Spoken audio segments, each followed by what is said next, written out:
Bismillahir Rahmanir Rahim. My dear viewers, we continue our journey into investigating the collection of the Quran as has been alleged to take place under the auspices of the Caliph Abu Bakr Radhiyallahu anhu. We have already analyzed some of the criticisms which have arisen on the text of the narrative, and we have begun analyzing the criticisms which have arisen on the isnad of the narrative. And in the previous session, we have looked at some of the aspects on the basis of which authorities have critically evaluated and criticized the isnad of this narrative. In this session also, we will continue with this analysis, and we shall look at some of the other aspects because of which this narrative has become suspect vis-a-vis its isnad or its chain of narration. Now, today we shall look at some of the students of Ibn Shihab Zuhri. If you remember that in the previous episode, we had looked and analyzed the personality of Ibn Shihab Zuhri, and in this session, we shall see students who narrate from him how they stand, how they critically stand up to the test of criticism. Now, as far as this criticism is concerned, I have already pointed this out, that it is primarily Tamanna Emadi who has raised this criticism, and I shall first summarize what he has to say regarding the narrators which report from Ibn Shihab Zuhri. Now, according to Tamanna Emadi, there are 4 narrators who report from Ibn Shihab Zuhri, or in other words, 4 of his students report this narrative from him. So one of them is Ibrahim ibn Sa'ad, the other one is Yunus ibn Yazid, then we have Shu'ayb ibn Abi Hamza, and then Abdurrahman ibn Khalid ibn Musafir. So these are the 4 narrators who report this narrative from Ibn Shihab Zuhri, and Tamanna has posited that all 4 of them, or in the reporting of all 4 of them, in some form or the other, there are flaws. Now, let me start off by saying what Tamanna has said regarding the first of these, who is Ibn Sa'ad, Ibrahim ibn Sa'ad. Regarding Ibrahim ibn Sa'ad, Tamanna, while citing Tehzeeb al-Tehzeeb of Ibn Hajar, he says that Ibrahim ibn Sa'ad was a person who was not reliable vis-a-vis the reports of Zuhri. Now, the words of Tehzeeb al-Tehzeeb are, وقال سأل جزرة حديثه عن الزهري ليس بذاك لأنه كان صغيرا حين سمع من الزهري قال عبد الله بن أحمد ولد سنة 800. So this is what he has said, and it says, actually the opinion of Salih Jazra is that his narrations from Ibn Shihab Zuhri are laysa bizak, which of course is an expression which states that they are not as reliable, because he was very young when he heard from Ibn Shihab Zuhri. And Abdullah ibn Ahmed says that he was born in 108 Hijrah. And we know that Ibn Shihab Zuhri died in 124 Hijrah. So therefore he was about 15 or 16 years old at the death of Ibn Shihab Zuhri. Now, let's move on to the next narrator. Tamanna Emadi says that Yunus ibn Yazid narrates munkar narratives, obviously, which means that narratives which report uncommon things. So he says, although he does not cite any reference, Tamanna does not cite any reference, but in all probability, he is referring to the following excerpt from, again, this is from Tehzeeb al-Tehzeeb of Ibn Hajar. So the words are, this time Abu Zur'a Damashqi says that, قال أبو زرعة الدمشقي سمعت أبا عبد الله أحمد بن حنبل يقول في حديث يونس عن الزهري منكرات وقال ميموني الميموني سئل أحمد من أثبت في الزهري قال معمر قيل فيونس قال روى أحاديث منكرة وقال ابن سعد وليس بحجة ربما جاء بالشيء المنكر. So Abu Zur'a al-Damashqi says, I heard Ahmed ibn Hanbal say that the narratives of Yunus from Ibn Shihab Zuhri contained munkarat. And Maimuni said, Ahmad was asked about the most trustworthy student of Ibn Shihab Zuhri. He replied that it is Ma'mar ibn Rashid. So when someone asked about Yunus, he said that he narrates munkar narratives. And Ibn Sa'ad says that he is laysa bi hujja and would narrate what is munkar. So this is what the jarh which is we can found in Tehzeeb al-Tehzeeb vis-a-vis Yunus ibn Yazid. Now, let's move on to the third narrator about which Tamanna has cited his information. Tamanna says that Abdurrahman ibn Khalid ibn Musafir is a person who is munkarul hadith, and he is regarded as trustworthy by Shiite authorities. However, he is not reliable vis-a-vis the Sunni authorities. And here I'd like to point out that Tamanna Imadi does not cite any quotation or any reference from earlier books. He just posits the fact that Abdul Rahman ibn Khalid al-Musafir is a person who is munkarul hadith. We shall see later on how this figures. I'm at the moment just citing what Tamanna Imadi has posited or he has surmised. Now, as far as the fourth of these narrators is concerned, he is Yunus ibn Yazid. And Ibn Shihab says that he is the only trustworthy narrator. Now, the fourth person, Yunus ibn Yazid, he himself is a trustworthy narrator in this list. His full name is Shoaib ibn Abi Hamza, and he was actually a scribe of Ibn Shihab Zuhri. He was something who would write for Ibn Shihab Zuhri. And the only person who reports this narrative of the collection of the Quran under Abu Bakr is his student Abul Yaman Hakam ibn Nafi. So the only person who reports from Yunus ibn Yazid is Abul Yaman Hakam ibn Nafi. However, Abul Yaman's narratives from Shoaib ibn Abi Hamza are suspect because it is highly improbable that he ever heard from Shoaib. So Tamanna says that it is extremely improbable that Abul Yaman might have heard from Shoaib ibn Abi Hamza.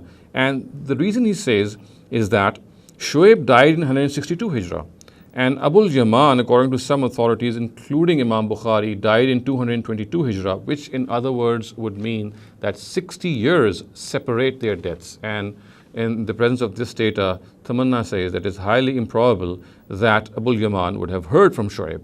So this is what Tamanna has cited vis-a-vis the information regarding these four narrators who report this narrative of collection of the Quran under Abu Bakr. And these four students narrate their reports from their teacher, Ibn Shihab Zuhri. Now, let me evaluate what Tamanna has just posited. What I've just presented, obviously, is what Tamanna has surmised.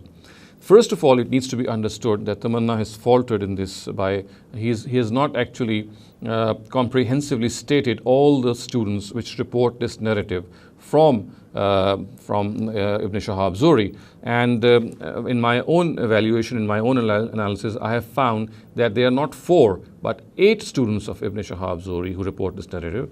However, what can be said in defense of Tamanna maybe is that these 4, the ones that he is cited, are the ones who are found in the 6 canonical collections. But the other 4 that I'm talking about, although they are not found in these 6 canonical connections of hadith, however, they are found in other anthologies. So, as you can see in the chart which is being displayed before you, there are actually 8 students of Ibn Shihab Zuhri who narrate this report. Now, again, let us begin one by one. We have already seen how Ibrahim ibn Sa'd, the way his information had been cited by Tamanna Imadi. Let me add some more critique to this. The fact that Ibrahim ibn Sa'd was very tender in age when he reported from Ibn Shihab Zuhri has already been pointed out, because we know that he was a lad of about 15 or 16 when Zuhri died. So Burhanuddin Sibt ibn al-Ajami, while concluding his biographical note on Ibrahim ibn Sa'd, says, Al-Hasil anna ghayrahu fi Zuhri asbat minhu li'annahu sami'a minhu wa huwa saghir wallahu a'lam. And this means what can be concluded is that other people who narrate from Ibn Shihab Zuhri are more reliable than him because he heard from Ibn Shihab Zuhri when he was young, and God knows best.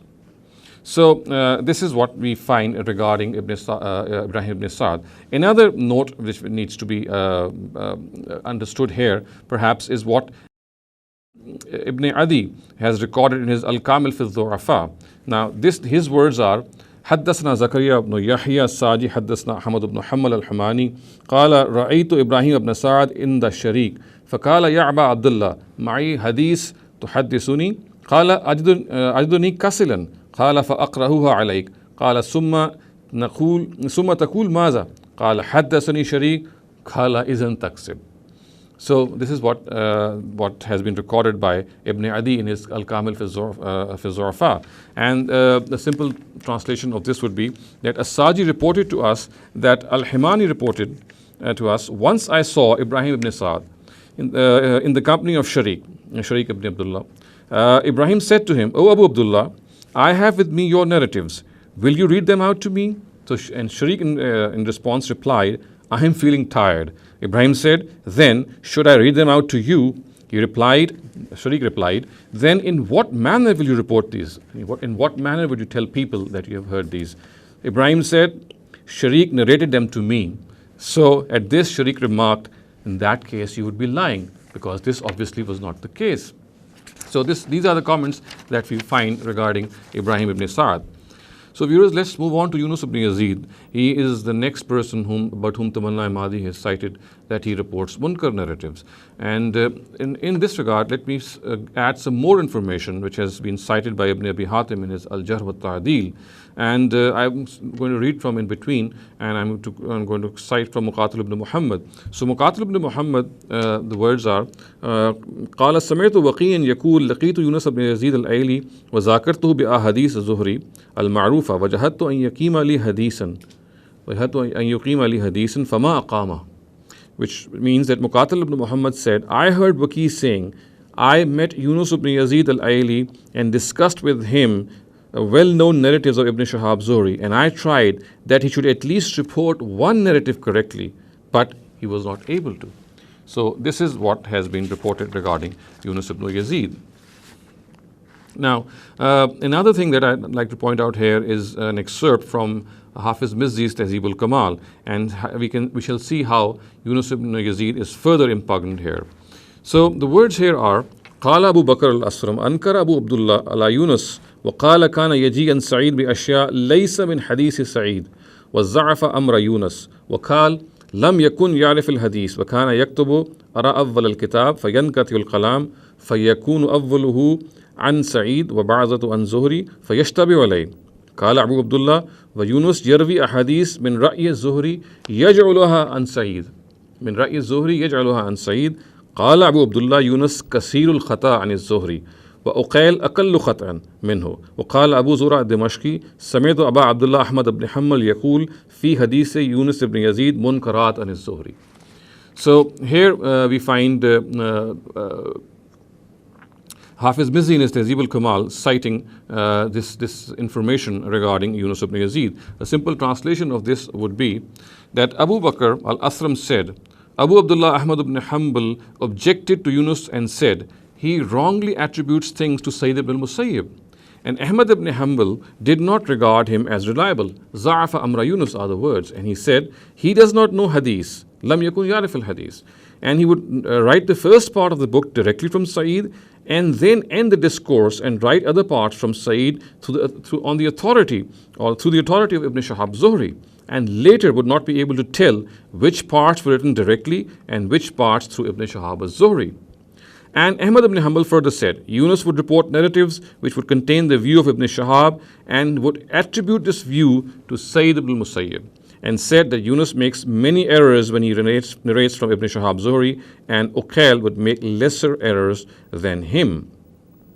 And Abu Zuhra Dimashqi said, I heard Abu Abdullah Ahmad ibn Hanbal say Yunus would narrate munkarat from Ibn Shihab Zuhri. So you can see all in all that in this case how the personality of Yunus ibn Yazid is impugned vis-a-vis his narration, vis-a-vis the fact that he narrates munkar narratives, and the fact that he does not have a sound grasp of things because he attributes things wrongly to people. Now let's move on to Abdurrahman ibn Khalid ibn Musafir, the third narrator from Ibn Shihab Zuhri. And it has already been pointed out that although Tamanna has said that he is a person who is munkarul hadith, but this is not correct.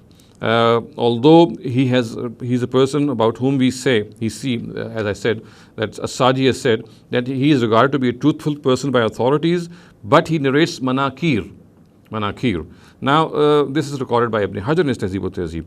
Now, I have already pointed this out that to regard someone as munkarul hadith is something very grave, and to say that he narrates manakir is something entirely different. So, Abdurrahman ibn Khalid ibn Musafir is not someone who is munkarul hadith. He is someone who narrates manakir, or who narrates things which are uncommon, which is of course something which is less in category a negative thing than being a munkarul hadith. Now, the fact and the the bottom line here is, or the linchpin here is, that it is perhaps not Abdul Rahman ibn Khalid ibn Musafir who has to be considered here. The real thing is that the person who reports this narrative from him is Lays.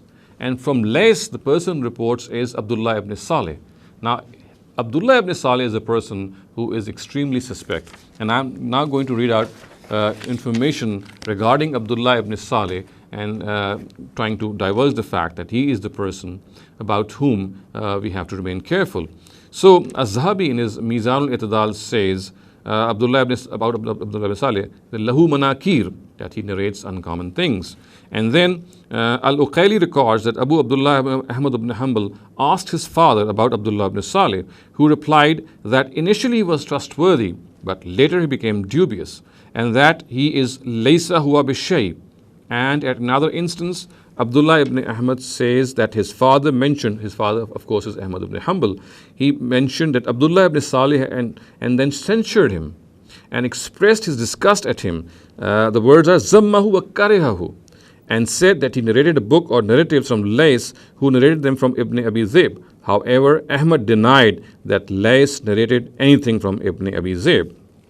Now, let me go on further and cite what Al-Uqayli has recorded in his Al-Zu'afa.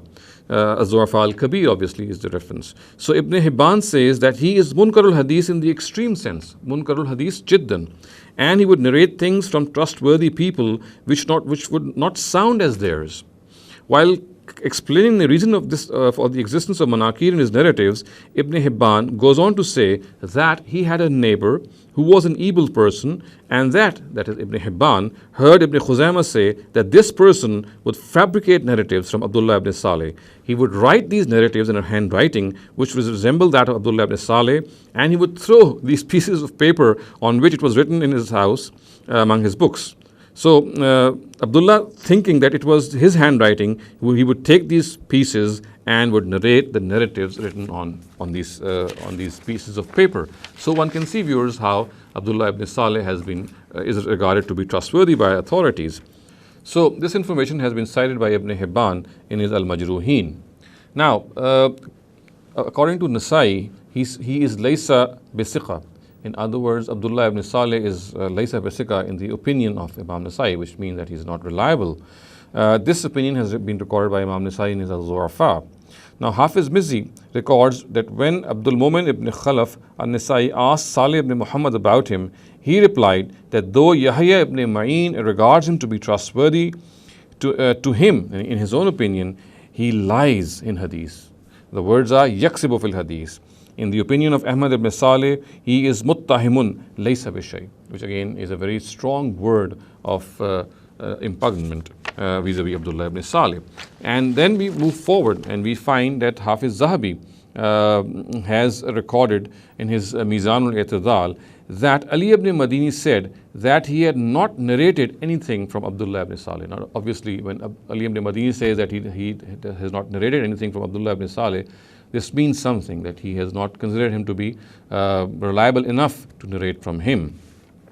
Now, Ibn Hajar, in his Taqrib al-Tahzib, he says that he is Sadukun Kasir al-Ghalat, and is reliable when he narrates from his book, and is forgetful as well. So he is only reliable when he narrates from his book, otherwise he is forgetful, and he's Kasir al-Ghalat, he makes a lot of mistakes.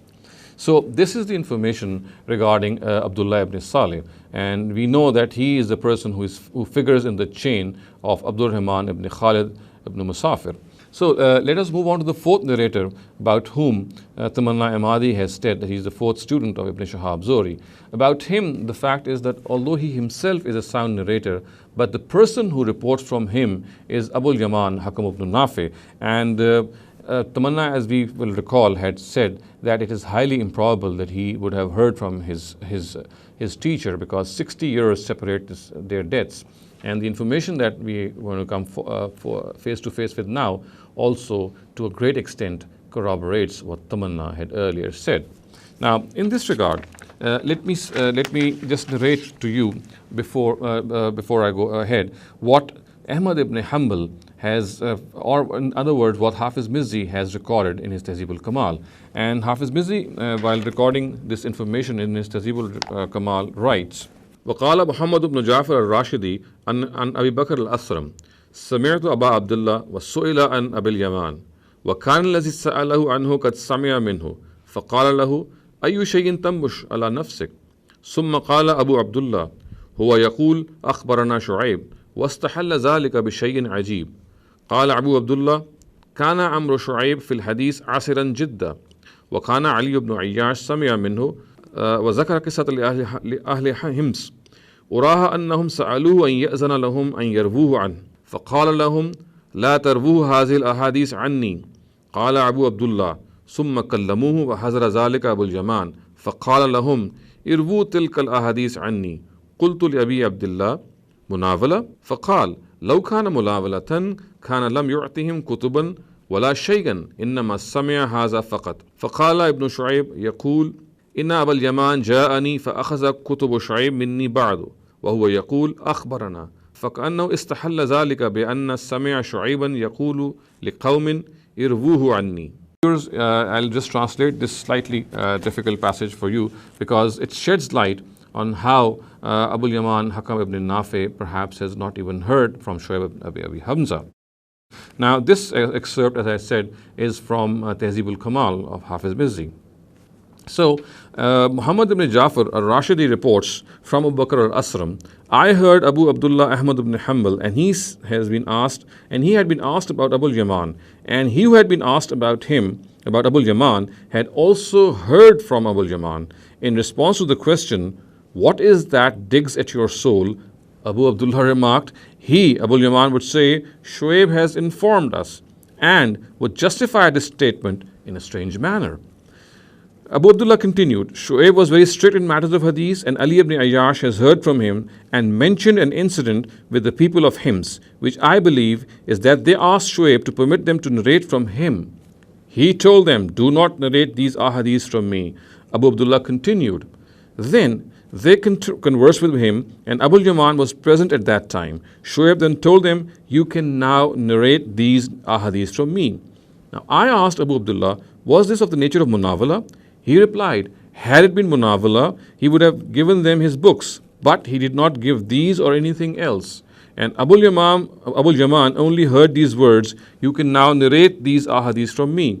And Shu'aib's son used to say, Abu Yaman came to me and took Shu'aib's books from me later on and would say, he informed me, akhbarana. So obviously this is a blatant lie. And it seems that in this matter, he has justified himself in saying it because he had heard Shu'aib say to the people, irvuhu anni, narrate them from me. So one can easily see how it is virtually impossible that Abu Yaman would have heard from Shu'aib ibn Abi Hamza.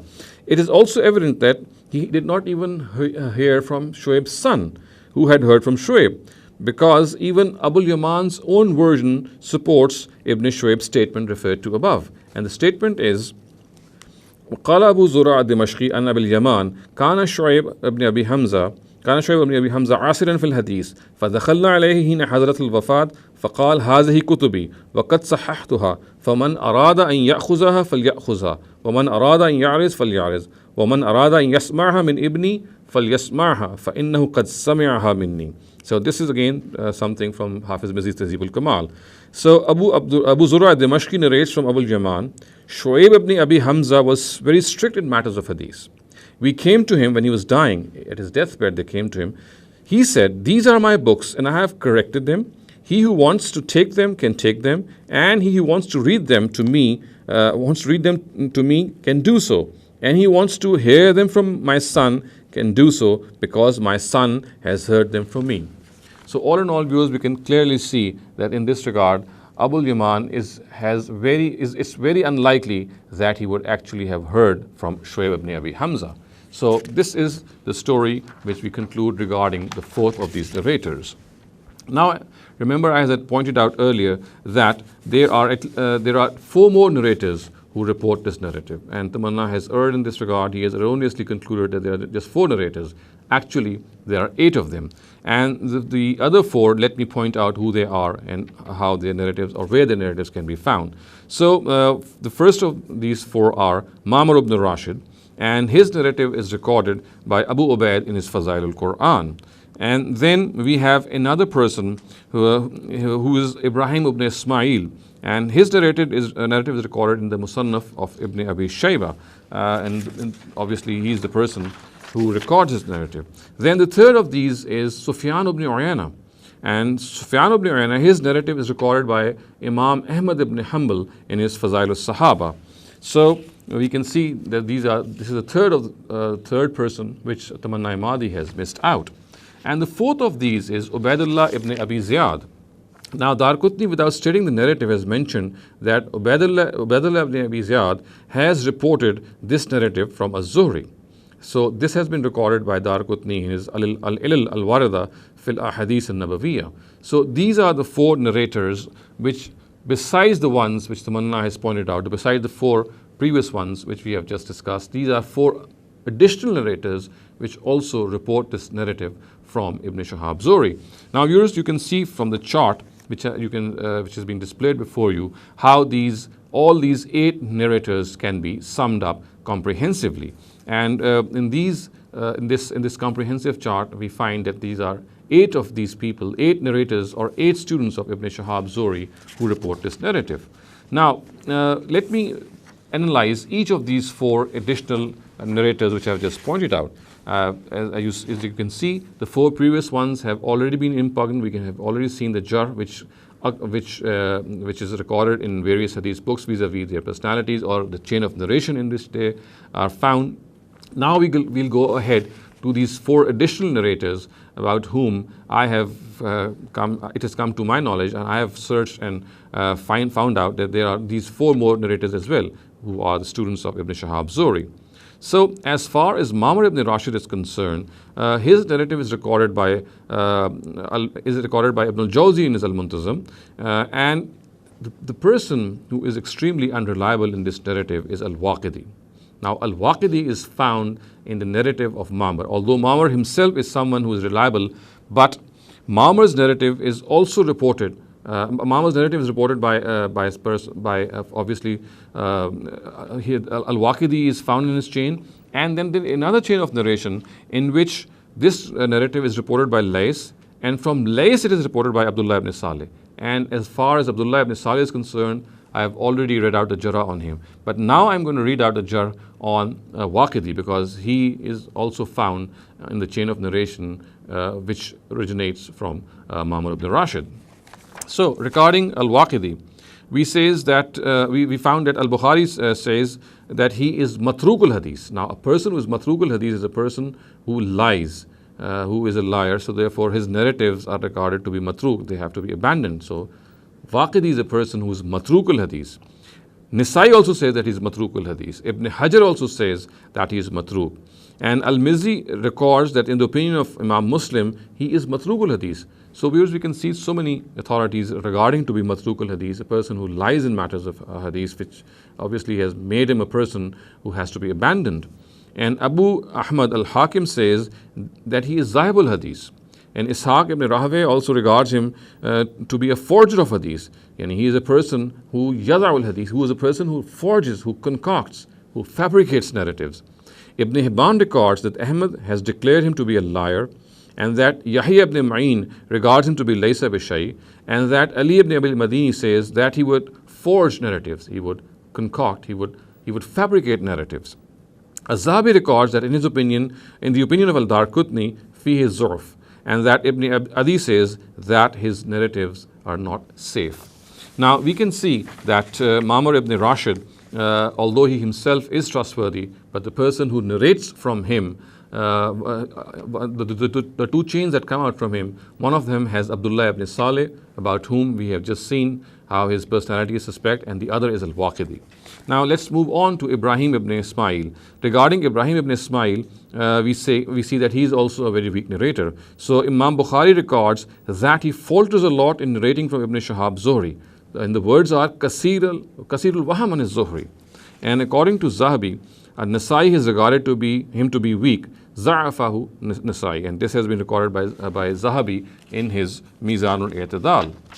Now, Ibn Hibban records that Abu Huzura heard Abu Nu'aym say that Ibrahim ibn Ismail's narratives are not worth 2 pennies. And Al-Mizzi records, this opinion of has been recorded in Al-Jarh wa Ta'dil. Hafiz Mizzi records that according to Ibn Abi Hatim, he falters a lot. Kasirul Waham. He is laysa bil qawi and yuktabu hadithu wa la yuhtajju bihi. And Ibn Hibban says that he alters the chains of narration and he would turn mursal narratives into marfu ones. And the words are yukallibul asanid wa yarfa'ul marasil.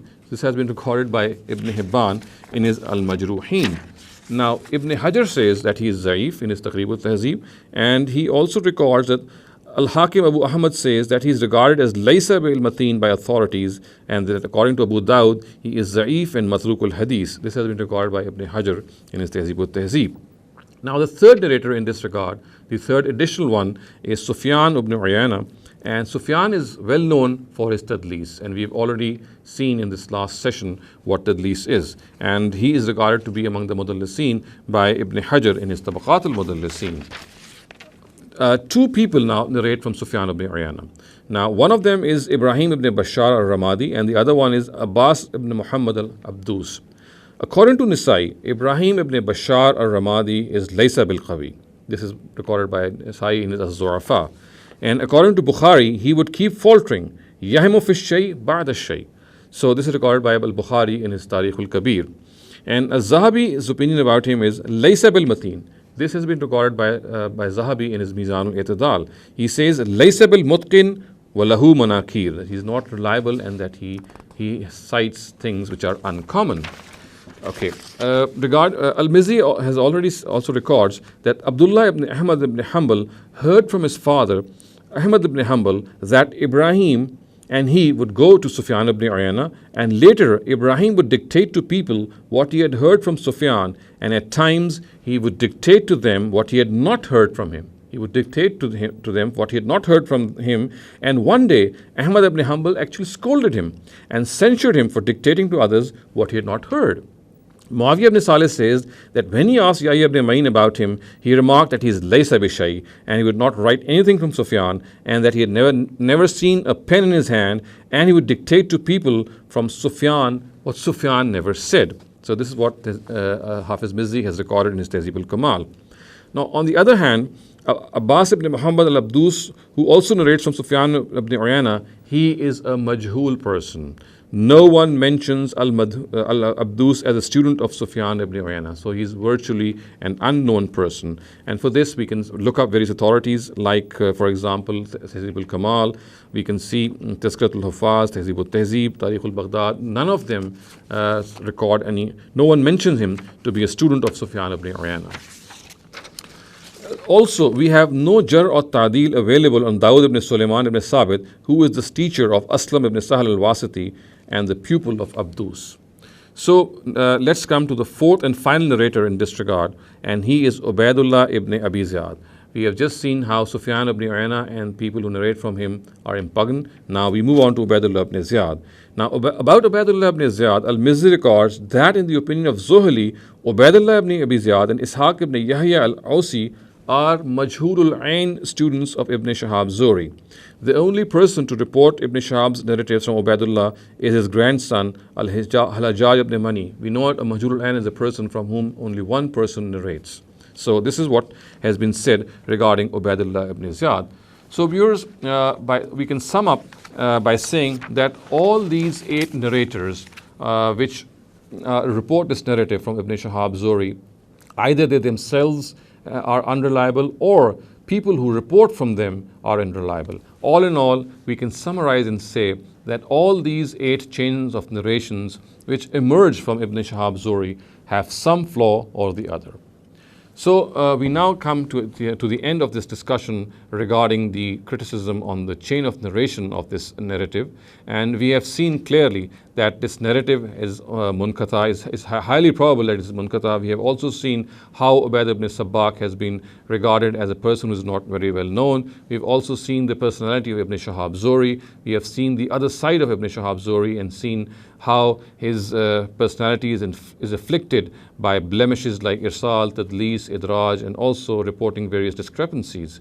And finally, we have seen 8 students of Ibn Shihab Zuhri who report this narrative, and we have seen that none of these 8 chains is reliable. So we can safely say that this isnad analysis, or this critical analysis of this whole collection scenario, as has been depicted in Bukhari, as has been found in all other narratives, does not stand up to the tools of historical criticism, and this criticism on its isnad is actually something which really nullifies this narrative. We have already impugned this narrative, we have already critically evaluated the criticism on the matan, which is obviously the foremost.